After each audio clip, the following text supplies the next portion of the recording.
એક કપલ અમારી ઓપીડીમાં આવે છે અને કહે છે લાસ્ટ 5 વર્ષથી અમે બાળક માટે વિચારી રહ્યા છીએ, પ્રેગ્નન્સી પ્લાન કરી રહ્યા છીએ, તો પણ કન્સીવ નથી થતું. વાઇફના બધા જ રિપોર્ટ નોર્મલ છે અને હિસ્ટ્રી લેતા ખબર પડે છે કે હસબન્ડ લાસ્ટ 10 વર્ષથી સ્મોકિંગ કરી રહ્યા છે. તો શું સ્મોકિંગ કે તમાકુની આદત ગર્ભધારણ કે કન્સીવ કરવામાં પ્રોબ્લેમ કરે છે? તો એનો જવાબ છે હા. સ્મોકિંગમાં નિકોટિન નામનો એક પદાર્થ રહેલો હોય છે જે બ્લડ સર્ક્યુલેશનની ગતિને ધીમી કરે છે અને સાથે સાથે પુરુષની અંદર લિંગ ઉત્થાનની પ્રક્રિયાને પણ સ્લો કરે છે, જેના કારણે શુક્રાણુઓની સંખ્યા અને શુક્રાણુઓની ગતિ એટલે કે મોટિલિટી ઉપર બહુ ઇફેક્ટ થાય છે.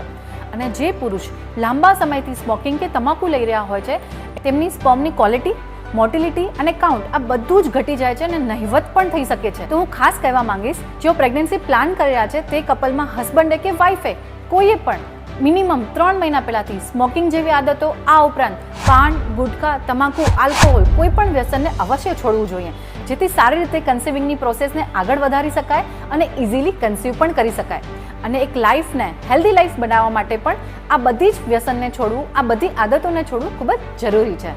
અને અક્ષય કુમારે પણ કહ્યું છે ને, हीरोगिरी ये पीने में नहीं है.